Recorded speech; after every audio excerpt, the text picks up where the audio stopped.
Hello guys, welcome to this video. और इस video में मैं आप लोगों को बताऊंगा कि व्हाइल लूप किस तरह से पाइथन के अंदर काम करता है। तो पिछली वीडियो में हम लोगों ने फार लूप के बारे में देखा था। फार लूप की तरह ही व्हाइल लूप भी काम करता है। ये भी चीज़ों को आसान लिखने के लिए इस्तेमाल किया जाता है, लेकिन फार लूप इससे थोड़ा सा ज़्यादा इस्तेमाल होता है। तो यहाँ पर मैं सबसे पहले लिखता हूँ फॉर आई इन रेंज, और मैं रेंज 3 देता हूँ और नीचे में प्रिंट आई कर देता हूँ। और यहाँ पर मैं I is equal to i+1 भी कर दूँगा, ताकि एक एक नंबर जो है वो आगे चले। तो मैं इसको रन करूँगा। तो यहाँ पर आप लोग आउटपुट में देख सकते हो 0, 1 और 2 मुझे प्रिंट होकर मिला। अब यहाँ पर मैं इसी चीज़ को, इसी फॉर लूप को अगर व्हाइल लूप में लिखना चाहूँ तो मैं यहाँ पर नीचे जाऊंगा और लिखूंगा यहाँ पर i इज़ इक्वल टू 0, और नीचे में लिखूंगा while i is less then 3। तो यहाँ पर प्रिंट i कर दो, और नीचे में वैसे ही i is equal to i+1 लिख दूंगा। और ऊपर वाले को मैं कमेंट आउट करता हूँ और इसे रन करता हूँ, तो आप लोग देखो वही वाला आंसर मुझे व्हाइल लूप ने भी दिया।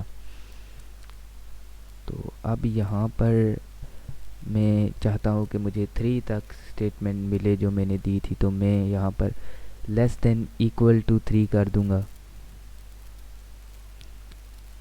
वहाँ पर मैं ऊपर जाके लेस देन और इक्वल टू जैसे ही करूँगा और इसे रन करूँगा, तो ये 0, 1, 2 और 3 तक मुझे जो है वो आउटपुट मिला।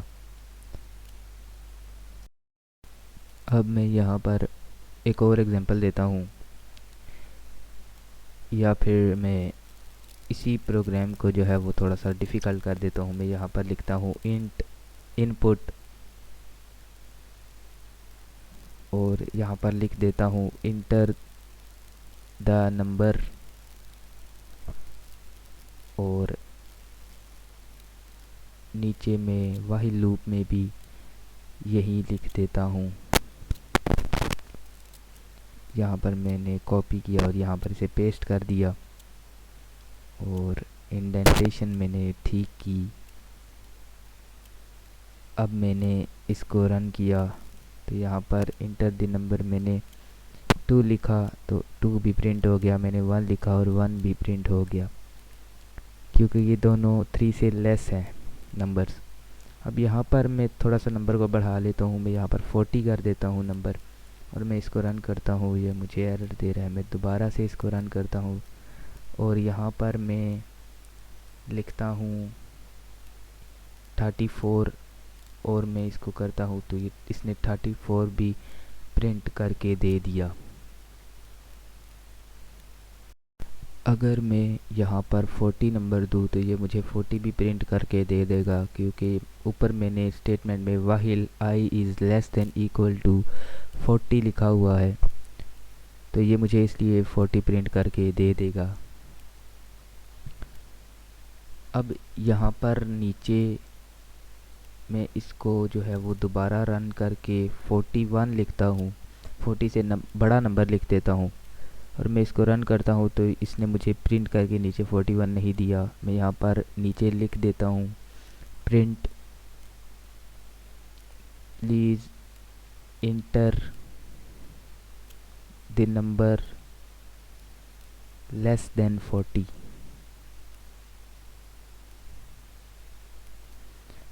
और अब मैं इसको दोबारा रन करता हूँ और यहाँ पर लिखता हूँ 41,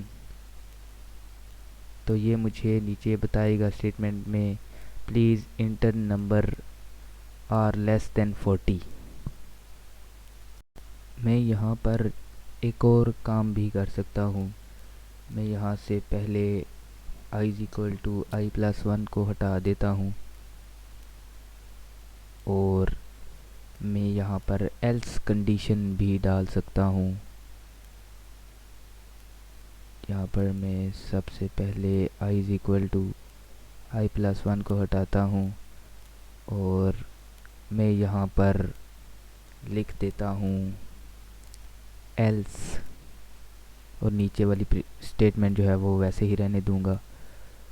तो ये तब भी मुझे वही रिटर्न करके देगा, please enter the number less than 40।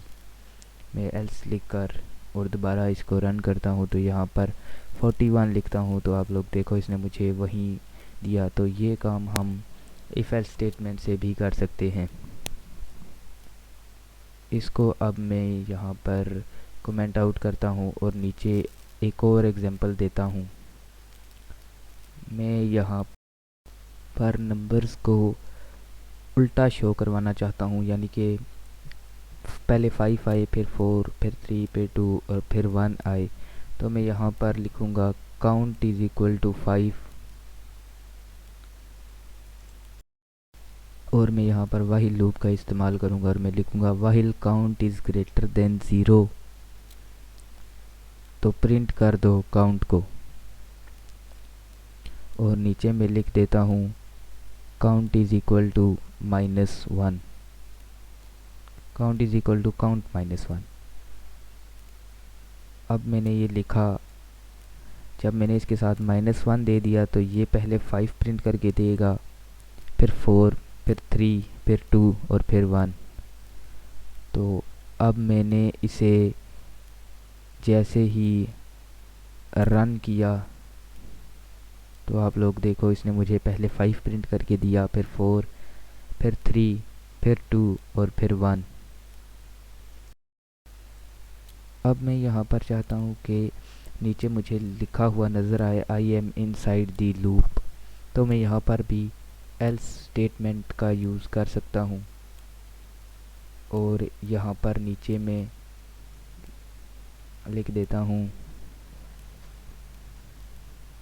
Else I am inside the loop, और मैं इसको लिख के रन करता हूँ। तो आप लोग देखो 5, 4, 3, 2 और 1 और उसके बाद I am inside the loop लिखा हुआ आया। तो ये थी हमारी आज की वीडियो। उम्मीद करता हूँ वीडियो अच्छी लगी होगी। मिलते हैं आपके साथ अगली वीडियो में, तब तक के लिए अल्लाह हाफिज़।